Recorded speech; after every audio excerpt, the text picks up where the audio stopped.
Welcome to It's All About the Questions, where learning to ask the right questions can help you achieve lifelong success. Now, here to help you ask all the right questions is award-winning author, international speaker, and business strategist, Laura Stewart. Good morning, afternoon, and evening, and everyone, and welcome to the show. It's so exciting to have you all here. And, the best laid plans of mice and men, when you're going live, all sorts of things can happen. Like January disappeared and I didn't do a show. And I'm so sorry about that, everybody. Lots of health stuff, lots of other challenges going on. And we'll do the best we can, right? As I've often talked about, perfectionism is something that we all need to learn to let go of and be okay with how the day unfolds. Do the best you can each and every day with whatever you're doing. And try to do it with a little bit of grace for yourself too, because I know lately, these last 5-6 weeks, not had a lot of grace towards myself, but every time I do, life just seems to flow a little bit better. And my next interaction always goes so much smoother. So I want to thank you all for being here with me today.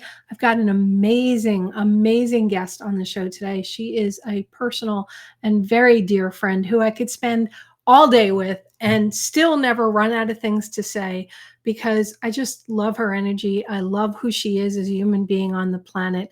And I also kind of miss being able to just hop on the train from Connecticut to go to New York to see her.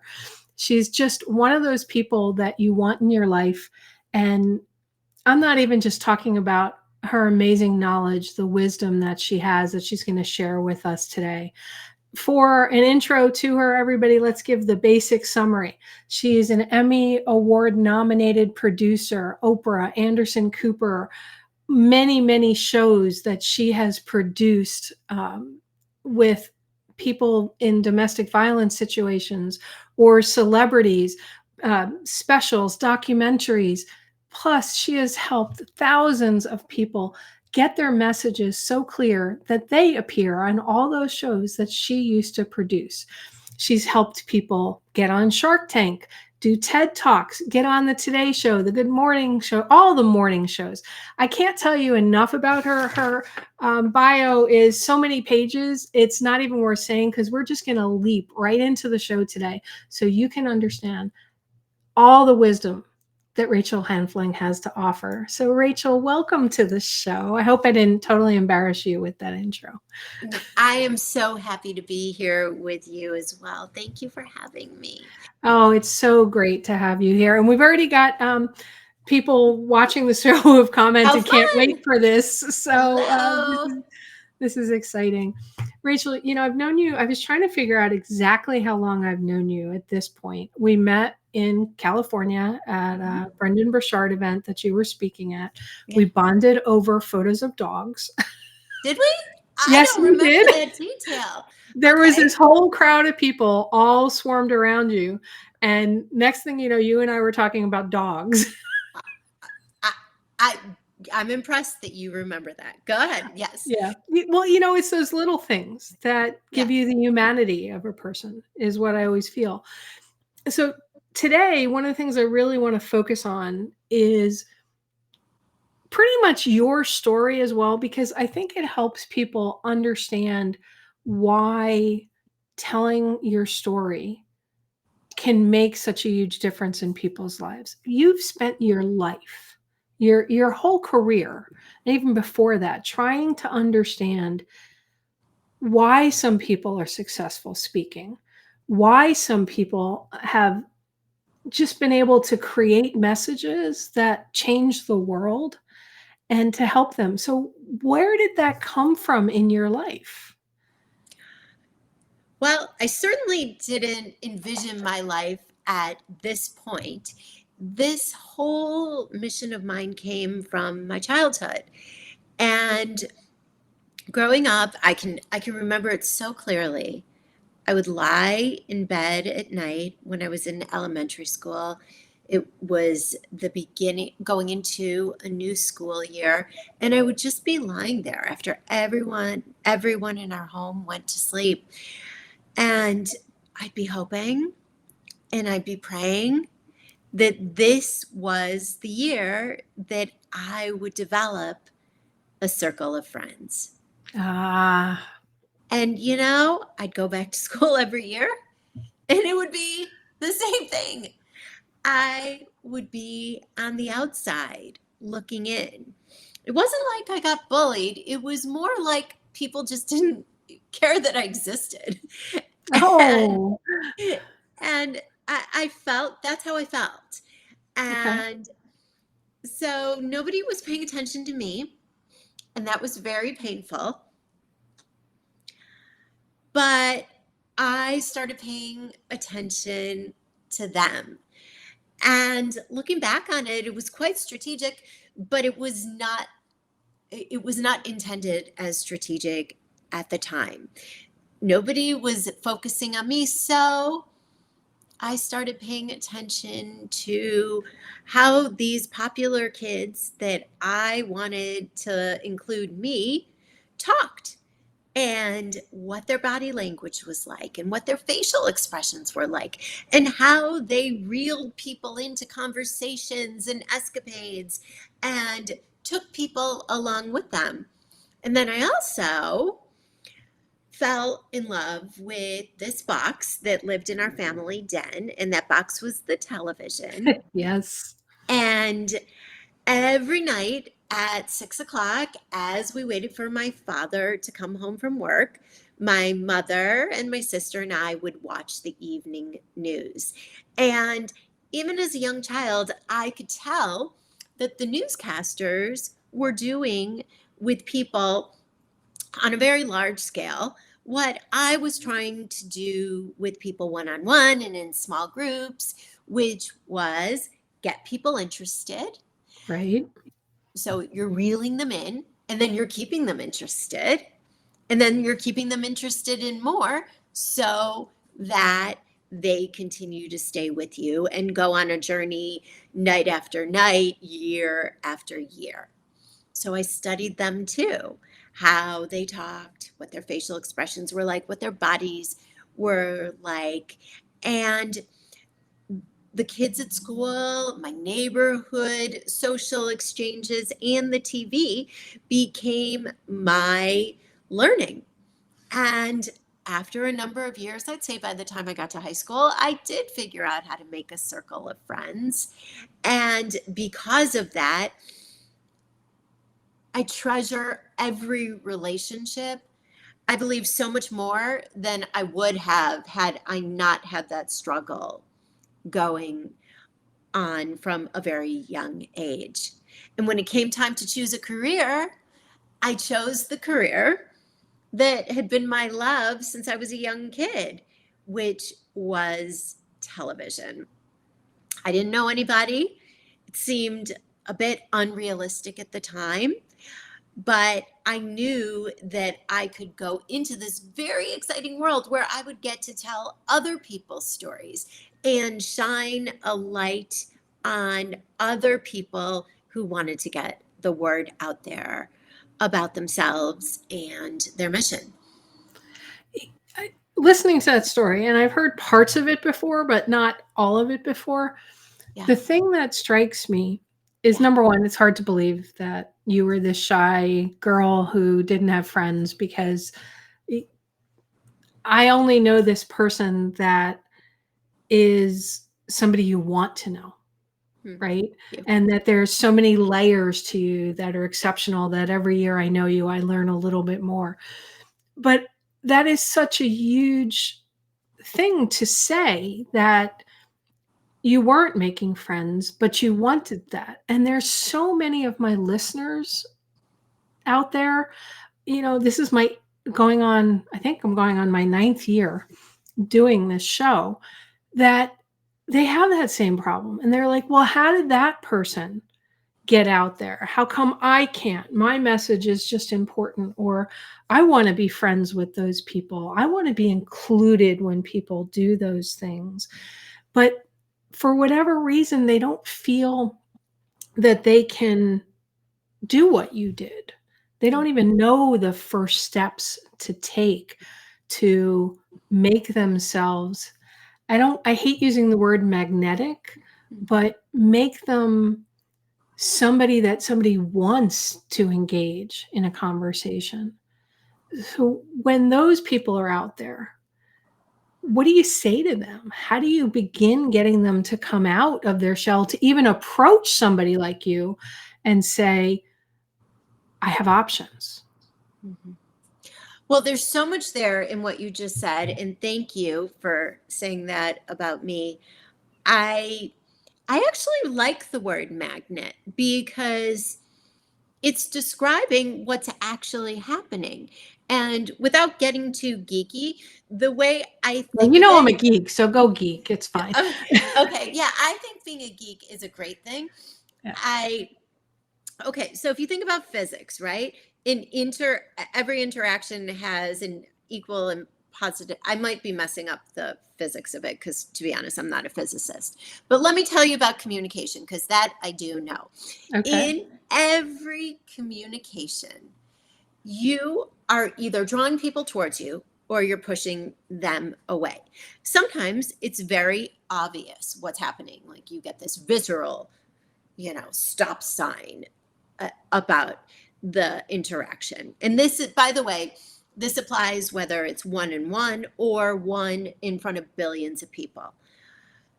More often, it's very subtle. You don't even realize it's happening, but over time, it adds up to either getting closer to somebody or moving away from somebody. So it's like a magnet, and you feel pulled towards somebody or you don't.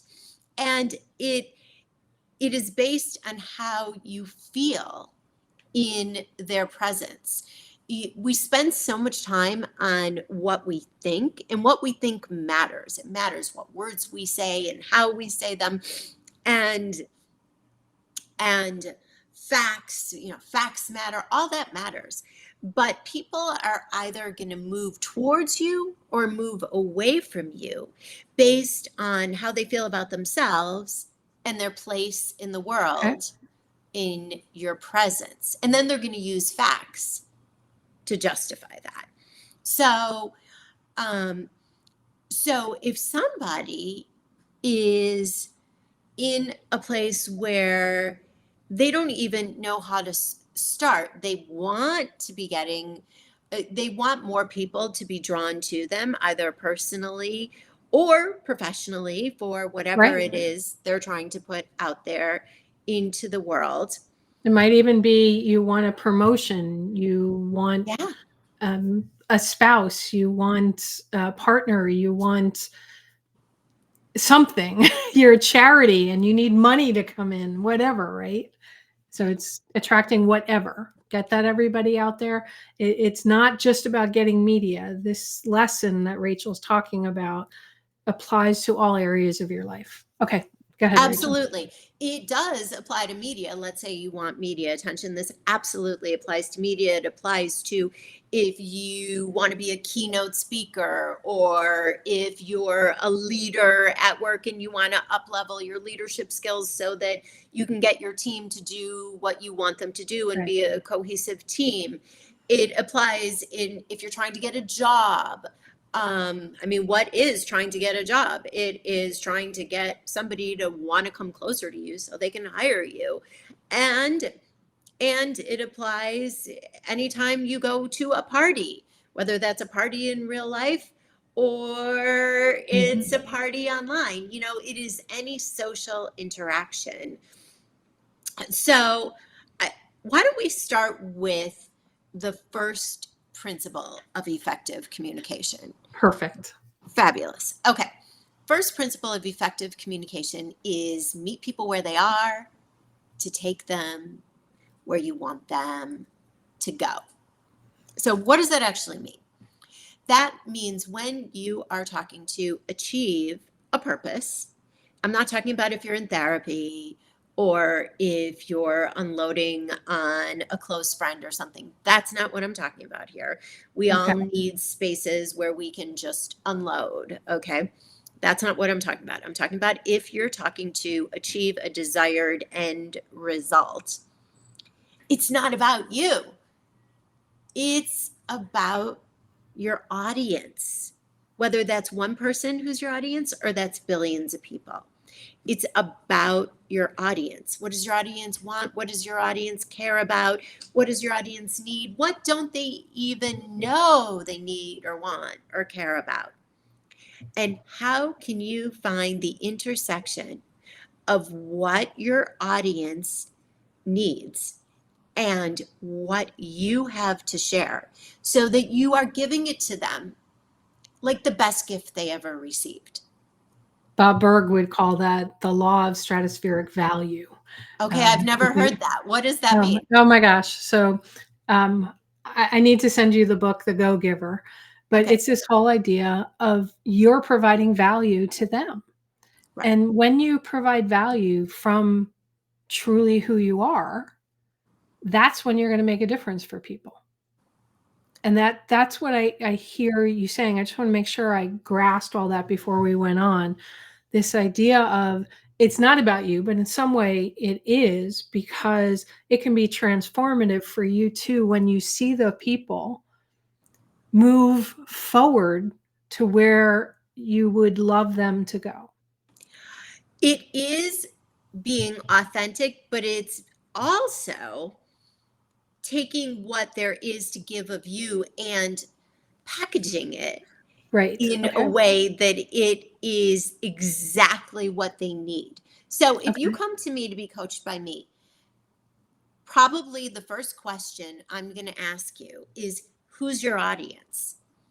Because Great question. I'm not going to be coaching you the same way for every audience. I'm not going to be creating this one speech that you're going to go out and give everywhere all the time, because your audience and your situation are not going to be the same every time. So when you open your mouth strategically, you are giving the best of yourself, but you're giving it in a way that it truly, if you're doing it at the highest level, you're giving it in a way that your audience is thinking, oh, I needed that. Oh, how did she get inside my Wow. head? Right. I was thinking that. Oh, wow. It's like she's talking to me, even if it's hundreds or thousands or millions of people you're talking to. That's a really fascinating point, because as I'm listening to you, I'm thinking about all the times I've spoken, all times I've been on TV or radio or podcast, or I've had people come on my show, right? 8 years, like, I don't know, 380 episodes or whatever. And thank you. And it's interesting, the people who haven't figured out who my audience is, what they are listening for, and all they want to do is give the exact same message over and over and over again. Like, they don't even hear what question I may be asking them, or somebody may be asking them. They're just like, no, I have to say these 3 things. And those episodes, they go to me, well, why didn't it land? Why didn't they get me? Mm-hmm. How come nobody reached out? Which is unusual for nobody to reach out after one of my shows, especially when I was on broadcast for 5 years. So how does somebody begin to take that first thing that you're talking about, where know who your audience is and present to that audience to move them forward? So how do you begin doing that? So could I Because ask I'm media trained by you, so I apply that on my show with my guests. So could I ask you a question? Yeah, absolutely. Okay. So when you're interviewing somebody who fits that description that you just gave, how does that feel to you as the host? Frustrating. Very frustrating. And not only frustrating, I'm trying to think of the right word for it. Angry, right? Because it was obvious that they don't care about my show or my audience. They just wanted to, it felt like I was being used by them. And I consider it an honor to have guests on my show and expose them to my listeners. So it felt like they just didn't care. And I want to be texting them saying, take a break in your sentence. Let me get a word in edgewise and ask you a question or try to reroute you. And sometimes I've wanted to end the interview. When I was live on broadcast, that wasn't always an option to say something. I did say to one person, I'm sorry, you're not allowed to advertise on my show. You have to provide value. And the person was like, I don't know what to do. Okay, so I think if you were to put all those feelings in a bucket, Right. that's in the bad bucket, like the bucket that Yeah. you don't want to be doing, right? Right. Yeah. Okay, so when you are appearing on someone's show, the first audience that you have is the host, and then but that's not all. You have multiple audiences, and the next audience is the listeners. And people know, like they know in their gut when they're being talked at instead Right. of connecting. And when you feel like somebody is just reverting to their talking points and trying to sell you something, I believe that people have this visceral just no, it doesn't feel good.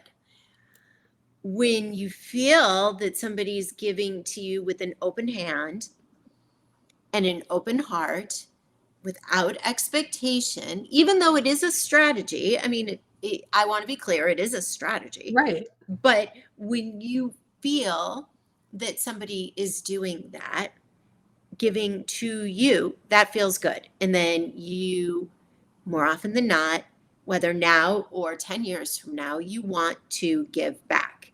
And that's why that's actually principle number 2 of effective communication: give. And, often people, when I say that, they'll say, well, I also need to sell. Right. And you do. Because you're looking for media to sell something, Right. whether it's a world change, whether it's a widget, whether it's a bottle of smart water, whatever it may be. Right. Okay. Right. So whatever it is you're selling, and it doesn't have to be a monetary exchange, as you just said, whatever it is you're selling, when your audience feels heard, listened to, seen, valued, loved, and I'm actually saying loved because love doesn't always have to mean romantic. When your audience feels those things, they're more open to what it is you want to give. But if you're talking at them, or you're talking down to them, or you're pushing them, they're going to want to move away. So it's selling without hard selling. That's one way to put it. It's so interesting because in my training with people, I actually am training people to sell, but I personally don't love using that word. Okay. So what Not word? that there's anything wrong with sales or anybody who sells things, but I believe that the act of being sold doesn't always feel good. And when you can think of sales as giving to people, Okay. what will make them better, whatever it is, whether it's that widget or a cause that you're trying to sell or a course or whatever it is, that's the kind of sales I want to do. I want to be selling to people because I know what I'm selling is going to make them better, and they're excited about that too, and we're going to go on a journey together because I care about their success and they're invested as a partner. Now, a lot of times when you get media, unlike my show, which is a longer format, you Right. may only have 5 to 10 minutes at the most to get in. We've only talked about two rules here so far, right? To effective communication. I mean, how do you get all this stuff in? And I know there are more. And at the end, we're going to have a link, everybody, that'll be for those watching the video live stream. You'll see the link come across. And in the description, once we go to podcast, I'll also have the link there for everybody. So go ahead, Rachel. Okay, so it's funny you mentioned that. It was probably intentional knowing you, because the next rule of effective communication is simple is smart. So there are 3 principles of effective communication. Meet people where they are to take them where you want them to go, give, and simple is smart. Meet people where they are to take them where you want them to go is the big overarching principle. Any problem you're having in communication for the rest of your life, from this point forward, if it's not going well, you can come back to that principle, and that principle is the solution. And give and simple is smart are the 2, I'd say, subcategories of that amplify number 1. Simple is smart. The less time you have, the more it behooves you to understand what you have to say, how you're going to say it, and say it using as little time as possible. So if something could take a minute, you shouldn't be taking 3 minutes. If something could take 30 seconds, you shouldn't be taking a minute. You get the idea. Right. And you have to do that in advance if you want to maximize the opportunity, because the reality is media opportunities and many opportunities in life, whether it's giving a keynote, leading a group, selling something, Right. going on an interview, whatever they are, most of them you don't get a second chance at. And it behooves you to do the work before so that you reap the rewards that you're hoping to get from the opportunity. And it can be really frustrating when you have this tremendous opportunity and it just doesn't land the way you wanted it to. Right. And often, not always, but very often, that's because you didn't prepare. I'm laughing only because you reminded me of something I kind of wanted to forget. Oh no, what was that? I did really well with it though, right? I was speaking at an event and I wasn't the keynote at that event, but I was one of the main speakers. And as I'm getting ready to walk on stage, I get approached by the event coordinator's person saying she would like you to cut 15 minutes. We're 15 minutes behind, and she knows you're the only person that can help us make it back up. I only had a half an hour.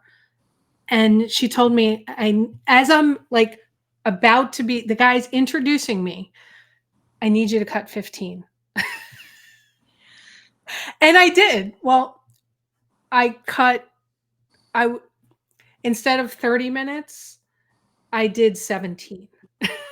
Pretty good. Which was pretty good because on the fly, I am literally reordering every single one of my thoughts, every single one of my PowerPoint deck, which is I only use images so that it just triggers for me to speak. And I got a standing ovation, which was amazing.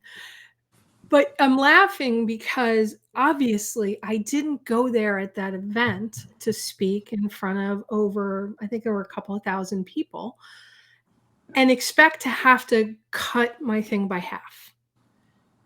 But when somebody asks you to, especially an event planner that runs a lot of events and somebody you happen to personally like, you try to do it. So your last rule, simple is smart. If I didn't know my material so well, I wouldn't have been able to do it. And it ended up being incredibly effective doing it in that short period of time as well. And I started using that shortened version for other things. So that just an example that popped up of how powerful that one rule is. Yeah. And you know what's interesting about what you just said?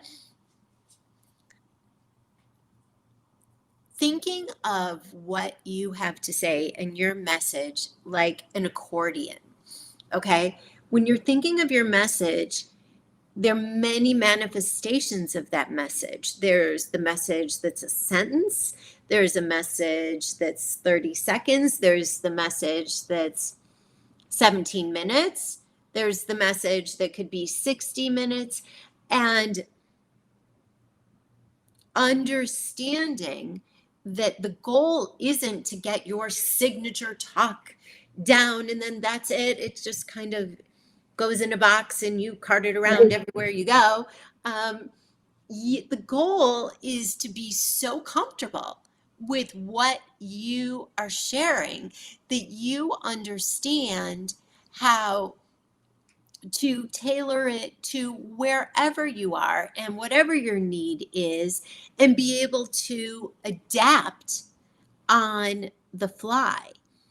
And because you show up, you're not I have my talking points, I've memorized my whole speech, okay, I'm going to go and deliver it. You were not doing that. You were able to shorten your speech and have it be successful. However, if you had just crafted this 30-minute speech that you memorized and then you were going to go out there and deliver that, most likely you would not have been able to adapt. I definitely would not have been. Yeah. Yeah. And I actually had a blast. I mean, doing it, including the one time that I literally fell on stage. And You I'm like, fell? oh What yeah, happened when you fell? my heel caught, on the big risers where there's multiple pieces. My heel caught on a separator, and I was so happy I was wearing pants. For the Brits, I was wearing slacks in addition to pants. I found out that pants mean something different in the UK. And I went down. What does it mean? Underwear. Really? Oh, yeah. I didn't know that. Yeah. I don't know if they still think of it that way, but I was in England for 6 weeks at a company helping convert some systems back when I did corporate. Anyway, and I said, oh, I was at this store and I bought pants. And all the guys looked at me like really weirdly. And I went, okay, what did that mean to you? Right. And they said underwear. And I went, no, I bought slacks. Got it. And it worked out really well. But knowing your material and being willing to roll with the punches very much sounds like all three of those combined. Yeah, it really is. And the interesting thing about it is it's possible somebody's listening to this or watching us and thinking, well, that sounds obvious. Meet people where they are, to take them where you want them to go, give, and simple is smart. Like, that's so simple. And it is. The reality is also that the more and more you master it, the more successful of a communicator you become, no matter where you're communicating. So I'll have students that'll work with me for years and years, and something maybe doesn't go the way they hoped, because when you put yourself out there, you are going to fail sometimes or not meet your own expectations. And so we'll reassess what happened. We'll do a postmortem. And the first question is always like, okay, what do you think was going on with your audience? Were you meeting them where they were? It's always going back to that. Because when you're not being successful, that's the problem.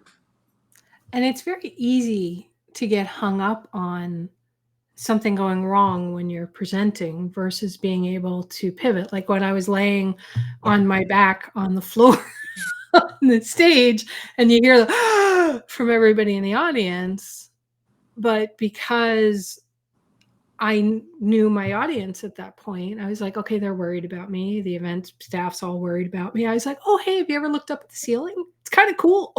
Yeah. And I broke the ice and it was fine. And the only reason I was able to do that was because I saw another speaker do that.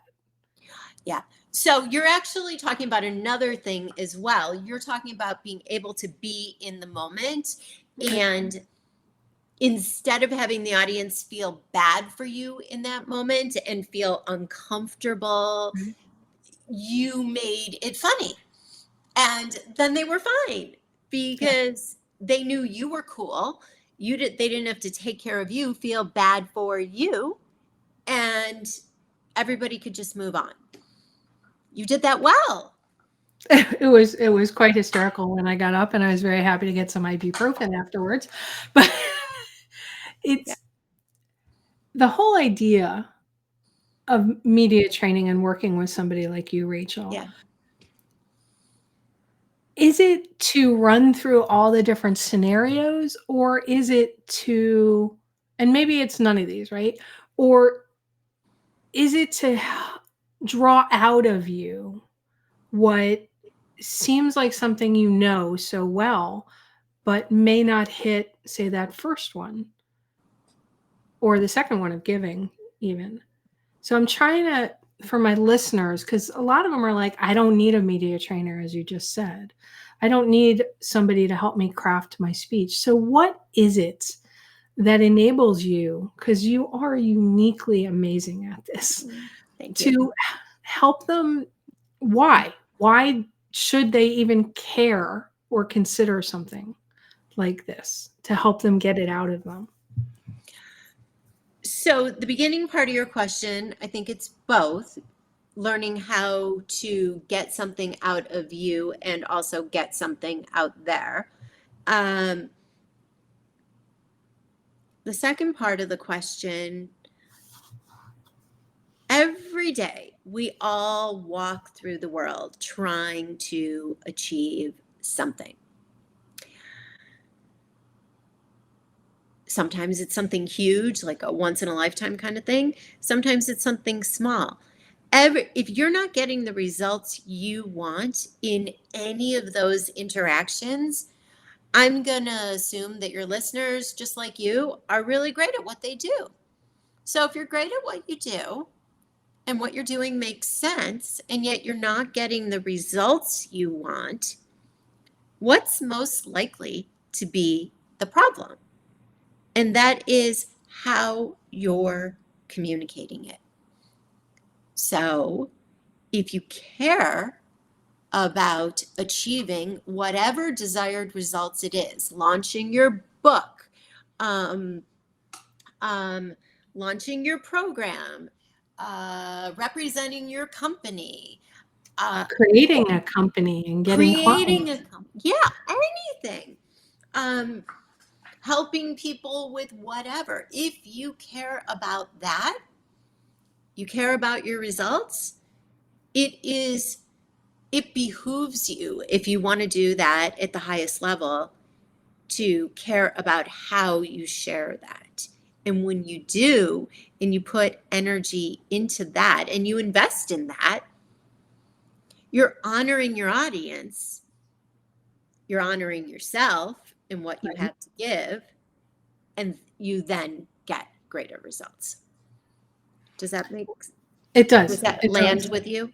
Yeah, it does. And I had pictures of Taylor Swift and J-Lo going through my head recently with some different brand things that happened and the way they've communicated different things.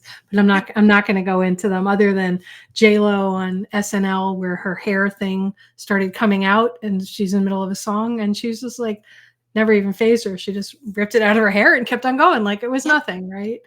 And Taylor Swift with the Celine Dion at the Grammys, and like, how do you recover from things, and looking at your messaging and branding. So with what you just said, and I know you said that we hit the 3 effective communication things. You can recover from most anything. Like, I was leading a mastermind a couple weeks ago, amazing people flew in from all around the country to do exactly what we're talking about, learn how to become more visible, successfully visible, so that they can achieve whatever it is they're trying to achieve. So we're at the beginning of the day, and I'm having a hot flash. And I'm like, there's no way everybody doesn't see this. I'm sweating and we're about to start the day, right? So everybody's gonna be looking at me and seeing me sweating. There's no way around that. So what did I do? Out of the gate, I said, we're gonna see how many hot flashes I have today. And anybody, wants to take a guess at that, let's keep a log. I don't know. I said something like that. Everybody laughed. And then it was fine. Like, it was totally fine. And then we moved on. Elephant in the room is acknowledged and no power. Yeah, it was totally fine. And my photographer said to me later, I think what you did in that moment was you said, I'm human. It made them, at least this was her interpretation of it. She said, I think they liked you more and they felt more comfortable showing the human parts of themselves because right out of the gate, you showed you were human too.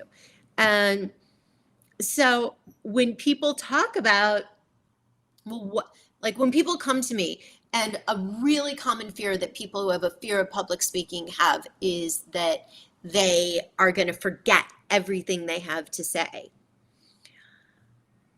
That can happen. Oh, it's happened. Right. That can happen. Let's say that happens. It's how you handle it in the moment.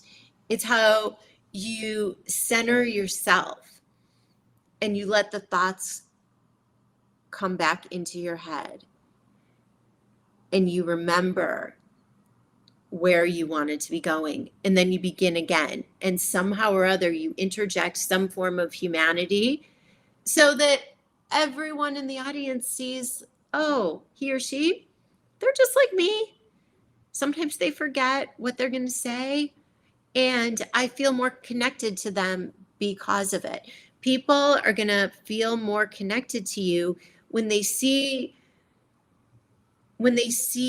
who you really are, not just like some perfect robotic presentation. I know we got a little off track, but it's an important concern that people have, right, that doesn't need to be the reason why they don't put themselves out there. And yet very often it is, because we look at a flaw that we perceive in our face, in our being, in whatever. We just like, well, there's no way I could go for media. Maybe I'll just do radio or podcasts, but preferably one that's not like what you and I are doing, where we've got video going, because I don't like the way I looked, or I'll be self-conscious. And that is part of effective communication as well, correct? How you present physically, but not necessarily the way you look, but mannerisms. I laugh because I laugh at myself. Sometimes you think I talk with my hands. And I've done that when I'm on the phone with somebody and I'm gesturing and I go, I think you can see what I'm talking about, gesturing, but obviously you can't. So how much does that factor, the visual aspect of presenting your messaging? It's a really good question. We live in a visual world, and to not acknowledge that would be delusional. That said, I believe that people are caring about how they connect with you. And fundamentally, most people, most of the time, are thinking more about how they think and how they feel in any given situation than they are about how you look. And And I actually had this come up in a group today, and a student of mine was telling me that someone in her life always says exactly that to her. And I raised this because this is so common that people don't want to put themselves out there because of however they feel about their appearance. The reality is, well, first of all, that's a very real thing, and I understand. I really do. I also know that whatever you have to give, you meaning anybody listening, me, you, everybody, is so much bigger than the way we look. And when we can step outside that and focus on what we are giving to somebody, not our own appearance or whatever insecurities we have, we're more successful. In fact, that is a very successful strategy in combating fear of public speaking for whatever reason, whatever anxiety you have about putting yourself out there. When you try to, as much as you can, focus on your audience, how much you can give to them, how much you can be giving them, whether you're talking to a boardroom or whether you're talking, on media or wherever you are. When you're focused on your audience and what you're giving them and how you can make that the most amazing gift they've ever received, you're less in your own head with your own fears, your own insecurities. It's just human nature. You can't be focused on both at the same time. So it helps you be more confident. Yeah, I think that's what I do, is I've always focused more on the audience. Even the first time I did public speaking, I never thought about it, but the way I got over my nerves was, what if I can make a difference for one person here? Yeah. Mm-hmm. And when I think of it that way, it's like my whole goal is to say something that will make a positive difference in somebody's life Yeah. because I was present that day. So it's about them. It's Right. about them. It's not about you. If somebody is struggling, Yeah. right? We've talked about the three steps, the three things. I love the simple, the smart. I love the giving, and I love taking them where they want to go. Meet people where they are and where you want to take them to. But what is a step? What is an action? My listeners are sitting here right now and they're listening to this. Maybe they're driving their car, hopefully not watching the video version while they're driving the car. They're listening to the podcast. I hope not. Which, by the way, the other day, everybody, we hit top 100 in several different countries. So thank you, everybody, for that. What's the first thing they should start asking themselves to begin crafting their messaging to help them move forward? So the first step actually goes back to something that we were talking about earlier. The first question is always, who's your audience? What does your audience care about? What does your audience want? What does your audience need? What is your audience afraid of? All kinds, understanding your audience. Then, simultaneously, or right after, you need to understand yourself. Okay, what am I trying to share with that audience? If you could ask yourself one question in any interaction, once you know who your audience is, after that, you want to say to yourself, how do I want my audience to feel in this interaction with me? And when they leave this interaction with me, how do I want them to feel about themselves and their place in the world? So Say that one more time, because that was a, I would say, tweetable moment, but we don't do that anymore. Oh, okay. It's an Xable moment. Is it acceptable? Is that a word? I don't know. Yeah. But how do I want to make my audience feel about themselves and their place in the world, both when they're with me and when they leave me? How do I want to make them feel? So, like when I'm coaching people, whether they're new to me or whether they've been with me for a long time, I want them to feel lots of things. But I would think the most overarching thing I want them to feel is that it is possible for them to be better. Right. Because if you don't believe that it's going to be possible, then you're probably not going to put energy into it. And so I want people to feel their own possibilities. I believe that people are capable of so much more than they often know they are. Right. So think about how you want your audience to feel, and then ask yourself this question. And the feeling part is more important than this question, but this question is important too. Then ask yourself, okay, so the person leaves the room, they leave the conference, they leave wherever it is that they leave this podcast. What is the one thing you want them to remember?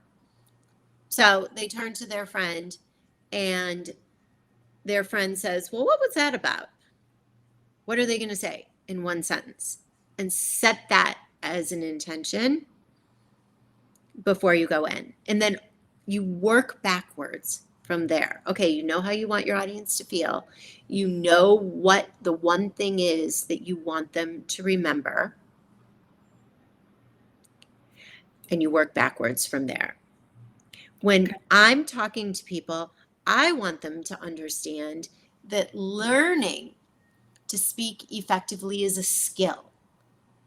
Like anything else, some people are born with more talent than others.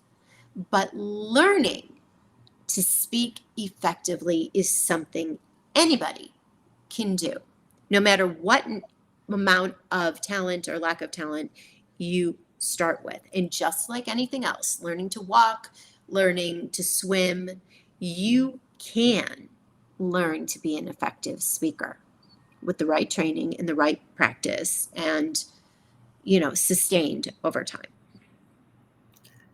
I feel like that's a perfect place to end. I mean, that was so eloquent and so perfect. I was going to ask you the question, what do you want? What's the one thing you want people to take away and remember? And you just did that. Oh, well, you think you're a media trainer. You actually did. You kind of teed it up and, Yeah. But yeah. I will say, anybody who listens to your podcast, they're getting a crash course in how to interview. So often, I mean, there are many great interviewers, so I'm not taking away from other people. I just want to highlight you. You do your research going in, and then just like a great speaker, you let the conversation unfold instead of being married to a list of questions that you might have had going in. So you have these ideas going in because you did your preparation, which allows you to do a great interview, right? But if the interview takes a turn that you didn't expect, or something else is super cool, or whatever it is, you, just like you were in that speech that went from 30 to 17, you're ready to pivot. And that's what makes an interesting interviewer and an interesting podcast. Well, thank you. That means the world coming from you. So thank you. Well, it's just true.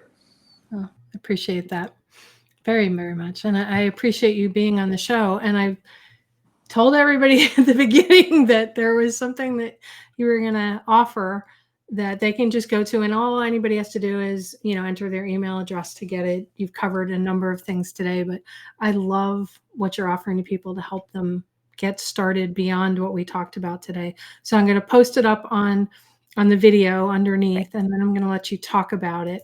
So it's rachelhanfling.com/5minutes. So www.rachelhanfling.com/5minutes. Yep. Tell us And my about it. name is a little bit tough to spell. So that's RachelHanfling.com/5minutes. And why should you go there? Because when you go to that site and you enter your email, you're going to get a video from me that forwards the conversation that you've been listening to in this podcast.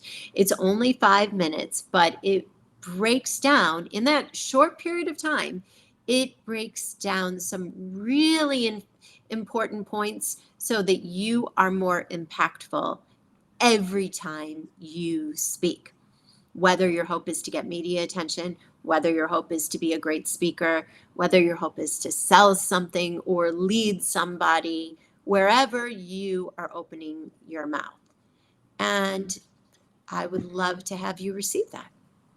That's great. And we didn't even get into how to pitch or anything like that. You've got tons of programs, tons of courses, lots of information on your website for all of that stuff.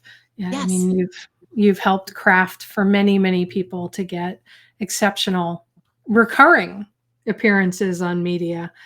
And they can go to that, or they can reach out to you from your website. What's the best way for them to find you? You can find me through that same link, rachelhanfling.com/5minutes, and you will be connected into my website where I send all kinds of fabulous information and tips that'll help you become a more effective speaker, and reach out to me personally as well if you would like. Great, because you're so much about helping people shine their light and shine the light out in the world. And that's one of the things that I think in this day and age is even more critical every day, is for each of us to shine our lights to help the world. I couldn't agree with you more. Learning how to be an effective speaker is critical in any time, but I feel that right now, where we are in the world, it's even more urgent, because when we speak, we want our speech to land so that we can achieve what we want, and we don't want to push people away unnecessarily or hurt people unnecessarily. We want to be able to connect so that we all can be better. So everybody, you can learn how to connect. Go to rachelhanfling.com/5minutes. Rachel, thank you so much for being here with me today. I could talk to you forever and ever and ever. As I said, it's always great. It is an honor to hang with you. Thank you. And hug your puppy for me and say hi to the boys. All right. I will. Right. Thank you again. I hope you got a lot out of that, everybody. It's always special having Rachel on the show, whether you're using it because you want to get media attention or to be more effective in your relationships, in business, whatever it may be. I hope you take what she said to heart. Think about the 3 things. If you cannot remember the 3 things, play this over again, and also go to rachelhanfling.com/5minutes. And she's there to help you like I am. And remember, everybody, at the end of the day, the right questions can change your life. So what are you asking today? Have a great day, everyone. Shine your light. You've been listening to It's All About the Questions, starring Laura Stewart. Connect with Laura at it'sallaboutthequestions.com and download a free workbook that will help you ask better questions starting today.